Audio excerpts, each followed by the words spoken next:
안녕하세요.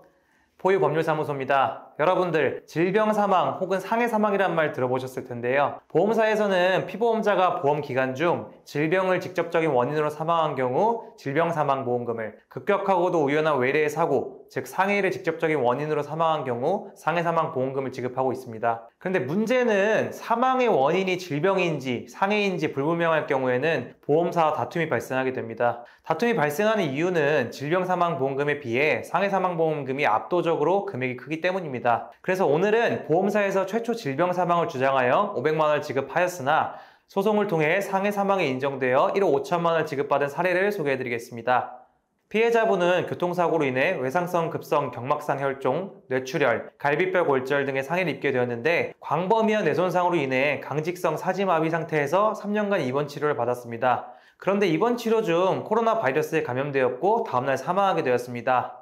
이에 망인의 부모님께서는 보험사에 상해사망보험금 1억 5천만 원을 청구하였는데 보험사에서는 망인이 사망에 이르게 된 직접 원인은 코로나 바이러스는 질병으로 인한 것으로 보아야 한다고 하면서 질병사망보험금 500만 원을 지급하였습니다. 여러분들 어떠세요? 질병사망으로 보이시나요? 아니면 상해사망으로 보이시나요? 참고로 대법원에서는 보험약관에서 정하고 있는 외래의 사고라는 것은 상해 또는 사망의 원인이 피보험자의 신체적 결함, 즉 질병이나 체질적 요인 등에 기인한 것이 아닌 외부적 요인에 의해 초래된 모든 것을 의미한다고 보았습니다.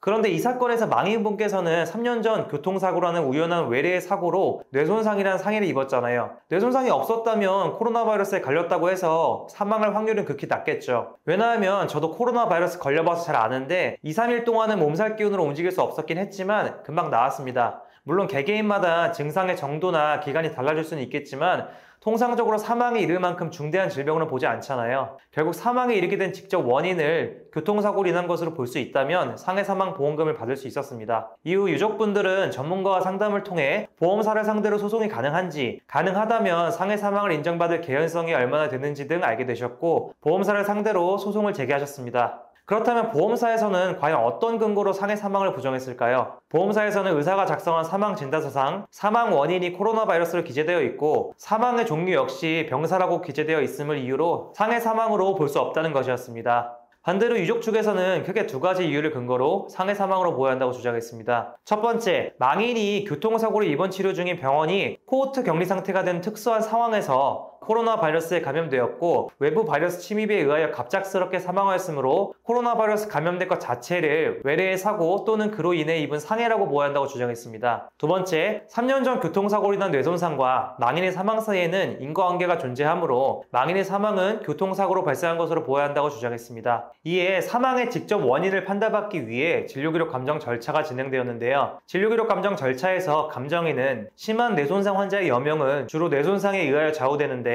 망인의 경우 뇌손상이 없었다면 코로나 바이러스에 의해 사망할 확률이 극히 낮고 뇌손상 후 코로나 바이러스 감염 및 치료도 뇌손상에 의한 후유증으로 봄이 타당하므로 망인의 사망에 교통사고 관여도는 100%이며 코로나 감염증과의 인과관계는 없다고 판단된다는 소견을 제시하였습니다. 결국 재판부에서는 이 사고의 경우 망인이 코로나 바이러스에 감염된 것 자체를 외래의 사고 또는 그로 인해 입은 상해로 보기는 어려우나 진료기록 감정 결과에 따라 상해사망으로 보아야 한다고 결정하였고 유족들은 상해사망보험금 1억 5천만 원에서 기지급받은 질병사망보험금 500만 원을 공제한 1억 4,500만 원을 지급받게 되었습니다. 이번 사례처럼 교통사고, 산업재해 등으로 중상해로 인해 치료를 받다가 질병에 걸려 사망한 경우 보험사와 사망 원인에 대한 다툼이 상당합니다. 왜냐하면 뇌손상 등 중대한 상해를 입은 경우 여러 후유증에 대한 치료를 오랫동안 지속해야 하고 그로 인해 면역기능의 저하 혹은 만성질환의 영향으로 단순 바이러스 감염이나 경미한 질병 증상을 극복하지 못하고 사망에 이른 경우가 많기 때문입니다. 그렇기 때문에 소송 과정에서 이루어지는 진료기록 감정 절차가 무엇보다 중요한데 이때에는 경험과 지식이 많은 보험 전문 변호사의 도움이 필요로 합니다. 저희 포유법률사무소 홈페이지, 블로그, 유튜브를 참조하시면 보험 분야에서 유의미한 성과를 이뤄낸 것을 확인하실 수 있습니다.